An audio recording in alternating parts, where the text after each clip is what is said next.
Hi kids, how you doing? This can be one of these mythical vlog state of the channel updates because, well, I need to update the channel.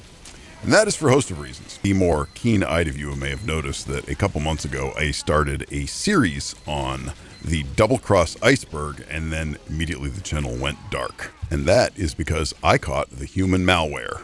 After 5 years of dodging the son of a bitch, I managed to catch the terrible lurgy, and even though I am fully vaccinated, it kicked my ass for better part of a month. In fact, I'm only just now beginning to get back up to speed to where I was in the middle of December of last year. To the surprise of, I hope, no one, making TF2 video content is fairly low on my list of priorities. I will add at this point that the only video that I ever made in the entire history of this channel that purported to be part of a series never got a sequel. Also, a number of videos that never claimed to be part of a series got follow-up videos, and in a couple cases actually got complete remaster and re-edit versions. What I'm saying here is I am a incredibly inconsistent YouTuber, never mind TF-tuber. But this should really not come as a shock to anyone who has paid attention to this channel for any length of time. Before you ask, I have not even started recording the next episode of the Doublecross Iceberg video.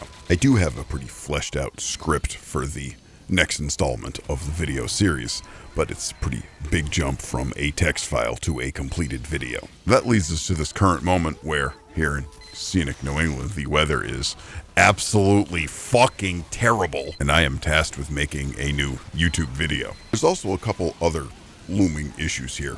One of which is, and this is fairly meta, is that the first installment of the Doublecross Iceberg video marks the first time that I have produced a video since I launched this channel where I actually edited it. In every other instance, every other video that I have done for this channel, including all the taunt kill chains, the Conganado, the Breaking the TF Tube series, which, as I alluded to previously, is not actually a series. In every one of those cases, there was no actual editing. What I would do in those instances is just record raw game footage with fraps. That's how long ago some of this was. And all audio, including from the game, mumble, conversation, anything else, would all just be mixed as it was in my system at that moment.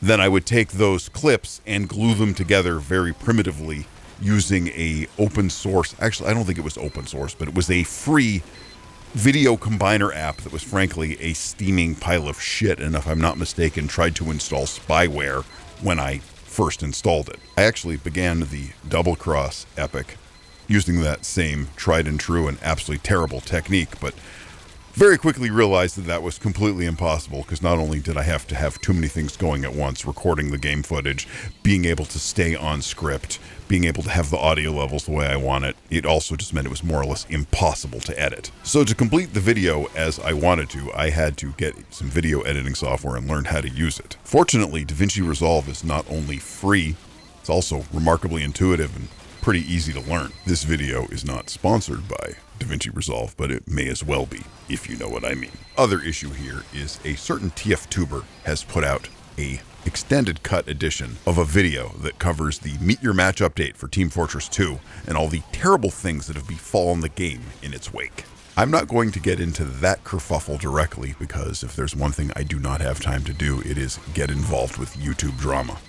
What I can say definitively is that Meet Your Match was indeed the worst update in the history of the game, and if, never mind all the other reasons, the flaws with casual, the dead on a vine competitive mode, the fact that casual and to a lesser extent competitive served as petri dishes for all of the incredibly toxic elements that we've dealt with for the last, 8 years at this point, including things like, and I'm going off the dome here, cheat bots, human cheaters, malicious actors working in a group to control a server with kick votes. Never mind any of that. The reason that Meet Your Match was so absolutely terrible is they removed quick play and any way to connect to community servers other than the incredibly antiquated server browser. And in the months after Meet Your Match, every community server, not named Skyle, and a bit later Uncle Topia, died on the vine, thus killing countless communities that were built around one or two or even an entire group of servers each of which had its own culture, its own player base, its own way of going about the game. And included in that player base is a massive number of people who quit Team Fortress 2 permanently after their favorite community server died. And these people are completely invisible to Valve because Valve only looks at numbers. They only look at the player count total.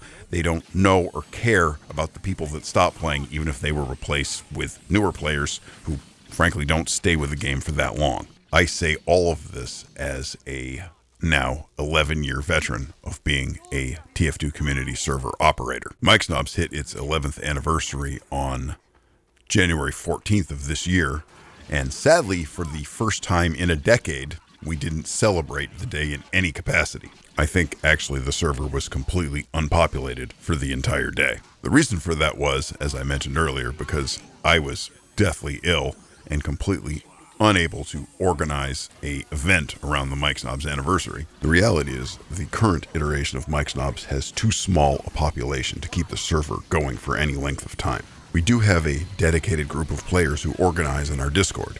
They are too small in number to really fill up the server, and what ends up happening is we have games that limp along as a 4v4, or if we're lucky, an 8v8 for a couple hours before the players go on to do other things. In the quick play era, we both had a larger player base, but more significantly, we also had a steady influx of new players.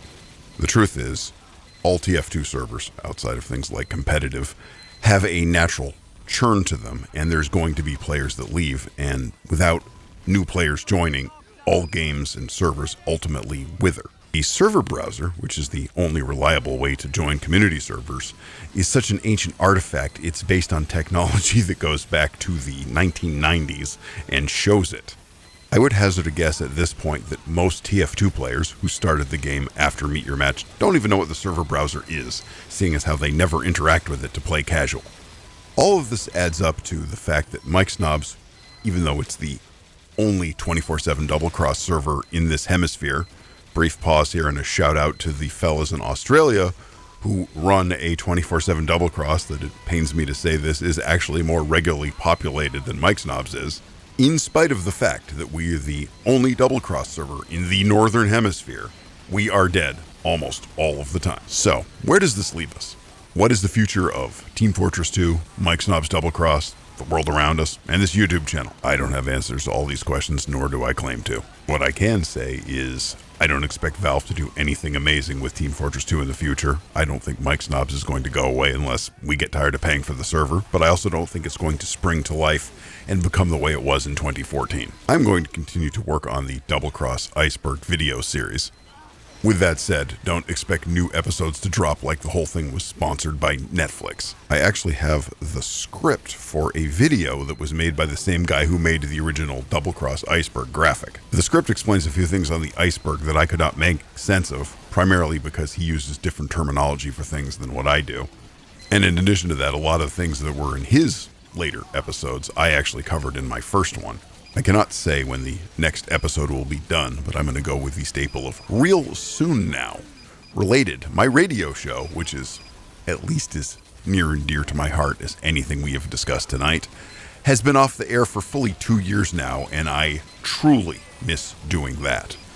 I suspect the Venn diagram of people who are listening to this little vlog here and have listened to my radio show is, well, actually a lot more of an overlap than I would have ever imagined now that I think about it. The plan is to get my radio show back on there as well, but that too exists in the world of real soon now. Remember kids, life is what happens while you're making plans.